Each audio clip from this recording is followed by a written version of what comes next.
This isn't a gun, but it is a gun. It's a massage gun. It's not a gun that'll kill people. You might be wondering why I'm holding a massage gun. I'm holding a fucking massage gun, right? And it'll all become clear as this little video develops. Because people will tell you that black is white, that up is down, that left is right. They'll tell you that that is something that's designed to kill. They'll tell you lots of lies. And we're about to have a look at some of those lies right now. Before we do, though, a little bit of housekeeping.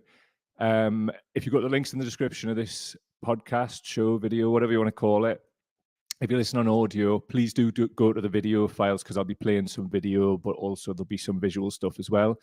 But it's designed so you can still listen to it if you're on the metro or wherever the hell you are.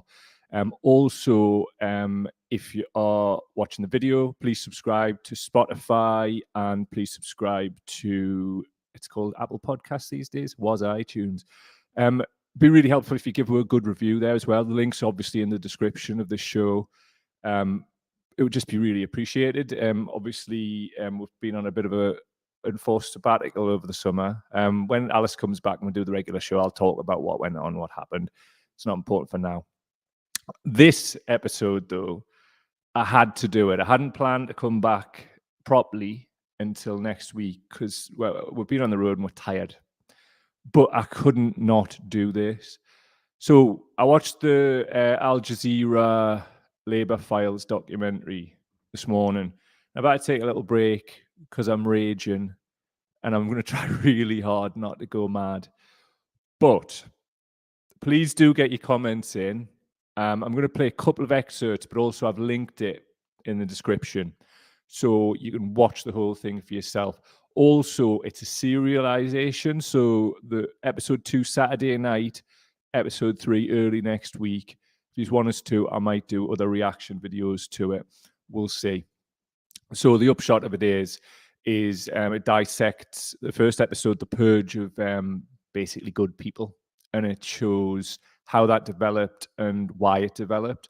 The first little clip I want to play you is from what happened in Wallasey, which is on the Wirral, the peninsula near Liverpool, and specifically centered around Angela Eagle's constituency. So yeah, let's just get right into it, and then please do react in the comments and let us know how you feel about this. I'll certainly be letting you know how I fucking feel about it. See you in a bit. In Wallasey, Labour Party members hold their annual meeting. A year earlier, they had nominated Corbyn as party leader. The Member of Parliament for Wallasey is Angela Eagle. She is unable to attend the meeting. Our MP, Angela Eagle, had been very supportive of Jeremy in the meetings where she would come along to constituency meetings and give a report about what had been going on. According to Runswick, the meeting ends without incident. A week later, a prominent opponent to Corbyn claims that Eagle, who is openly lesbian, is the victim of abuse. I got a phone call saying that there was a television programme where Tessa Jowell was saying that Angela had been subject to homophobic abuse at the meeting. I mean, I talked to Angela about her meeting. She faced homophobic abuse at that meeting. Angela wasn't at the meeting, but the inference was that she was. She wasn't. Activists and members of parliament and their staff are facing day in, day out harassment and, in some cases, intimidation. I rang other people who were at the meeting. It was just a complete shock. We didn't know anything about it. No one heard this, you know. The sort of people you don't use language like that. There was no homophobia or intimidation at the meeting. It's a very small room, so it would be very easy to hear what was being said by other people. The national media seize on the story. There was articles and television interviews saying that there'd been people shouting that Angela was a dyke, that there was homophobic gestures made, and repeated homophobic comments. Then over the days and weeks to follow, the allegations grew into, first of all, it was widespread homophobia. What happened in Wallasey is to become the playbook of Corbyn's opponents in the party. Pew, pew, pew, pew, pew, pew, pew, pew, pew. So, that was the start of it. Wallasey Labour Party. It's a short clip. As you can see, please do watch the full episode as well. Even pause this video if you or the audio and go and watch it, and then come back and watch this if you wish. I'm doing this ahead of next week before we're going to go daily, because it has to be done. This is the sabotaging of democracy. It's the sabotaging of the democratic will of the party, as Alec Nunn said in the documentary, who was Corbyn's former speechwriter. And he's right, in my opinion. You'll see how it's all detailed. And there's a lot of it that's not if you've read the Labour Leaks report, it's nothing that isn't a surprise, but it's just seeing the impacts that it's having on people and has had on good people. Now, from a personal perspective, we were targeted in a certain kind of way, which I'll talk about in more depth in the future. And this was during one of the worst times of my life. One of my friends died around about this time, and my head was wrecked. And we were getting all kinds of shit. And I mean, he was dying before the election. And as many of you know, we got a 30-day ban, which ended 2 minutes after the 10 o'clock cutoff point for the polls on the 2019 election. We were just completely fucked over, basically. And obviously there was that, and there was a lot of other things I can't talk about right now. Also, I know people personally who've been attacked on these spurious grounds on anti-Semitism, and the documentary itself goes on a lot more about that. If we do more follow-ups on this, we'll cover more about that side of it based on the information gathered. Now, Wallasey and the playbook that went on there, it set the tone for what then spread around the country. Before I show you the next video, if you'd like to support my work, please go to patreon.com/cowdaily. There's also a link in the description to our PayPal. If you can afford a one-off donation to our work, please consider doing that there. Much love to you. So, Brighton. Sickening. Listen, I'm going to play it because I'm really trying hard not to go fucking mental here. And it would be deserved, and rightly so. It's fucking disgusting what's went on here. And questions should be getting asked by not just the media, and, we're not going to do it, but every one of us, man. This was so important to so many people, and we can see that now with this cost of living scandal or cost of greed crisis or whatever we want to call it. But anyway, this is what went down in Brighton. Brighton is a progressive city in the UK. It's kind of known for being progressive. It's known for being kind of liberal, left-leaning. And obviously the movement behind Jeremy Corbyn was very strong in Brighton, and actually in other places on the south coast. The local branch becomes the largest in the country with over 6,000 members. The party organises its first general meeting since Corbyn became leader. The atmosphere in the Labour Party under Jeremy Corbyn was one of optimism, was one of cheer, was one of solidarity. We organised a rally before the annual meeting of the City Party. Anyone was invited, and we had about 700-800 people there. A week before the meeting, the leader of the Labour group in the Brighton City Council sends an email to his supporters. I'm emailing to ask you a favour. Next Saturday, our City Labour Party faces a takeover by a group of individuals from Momentum and other fringe left-wing groups. This party has faced down militant before. I'm asking you to help do that again. I was a member of Momentum at that time, and we decided we would run a left slate. We went into that meeting open, honest, transparent, to make speeches, and when we were elected, we were very pleased. We all had 65% of the vote. 2 in 3 people attending it, a record turnout, a record majority, had won.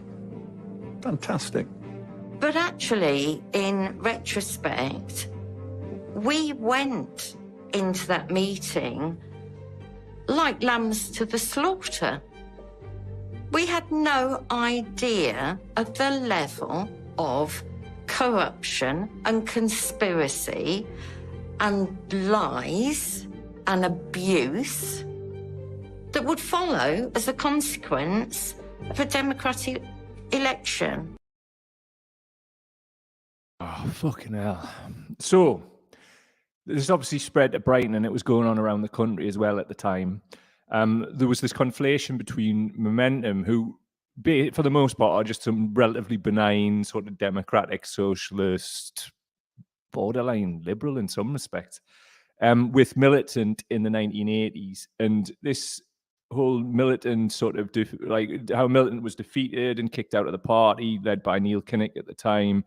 It's mentioned earlier, other parts of the full documentary, that it's almost like that's the foundation for the Labour right. That's like defeating the Trots, and you can see that language in the Ford report, the Labour Leaks report, all of these different places. And I would strongly suggest you read those if you haven't already. If not, obviously watch this serialization of this documentary. Link again in the description. Please do read it. I'm just doing it ahead of time as a bit of a promo thing for it, really, just so people can, as many people as possible, that way make a small contribution to at least, can see this. I'm so raging, man. I promised I wouldn't do just some full-on sweary rant about this. Maybe I will. I fucking will one day, of course I will. We've got a couple of comments in here. Shelley Kelly's in the house. Hello, Shelley. Andy Taylor, King of the Post, he's there. Mate, the media are complicit. There'll be no noise whatsoever. If anything, they try and twist it against Corbyn. Well, it would seem so, Andy, and it would seem that that's the way things have been going and are. I mean, there's so much evidence of it. I think it was the London School of Economics did a study on how he was treated by the media, and it's absolutely just cut and dried. So I'll see if I can find that link, because I haven't read it for a few years. So we'll have a look. But I mean, it's cut and dried. I mean, we've all seen it. I mean, at the end of the day, though, right? What this comes down to is sabotage of the democratic process, not only within a supposed democratic organization like the Labour Party, but also democracy in general in this country.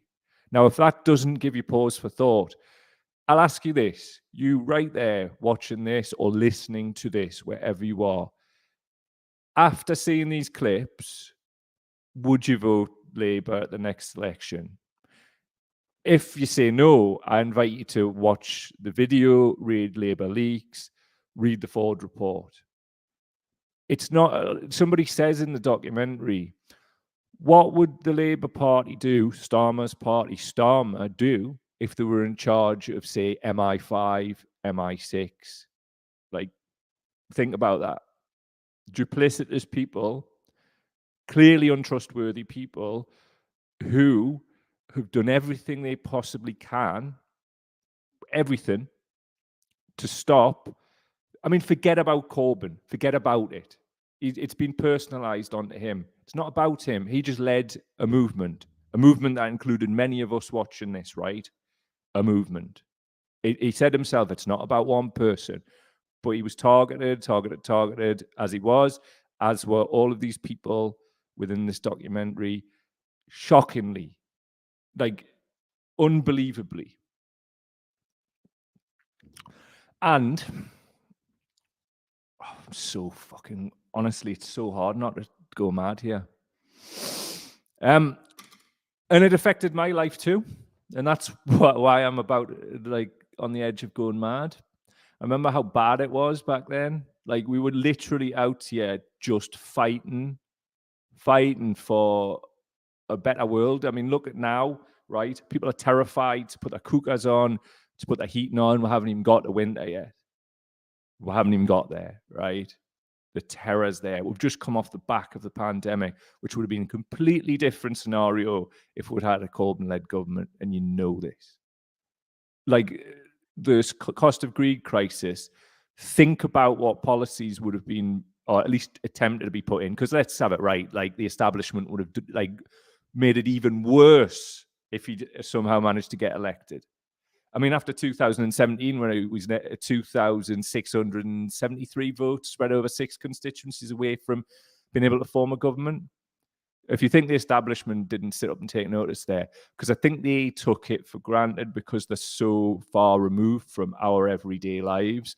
It's like when they talk about this momentum as militant thing, it was just a fucking like group like designed to push forward. I mean, the Labour rights got them, Labour first and all these other things. It's nothing abnormal apart from what the media and their complicity made these things out to be.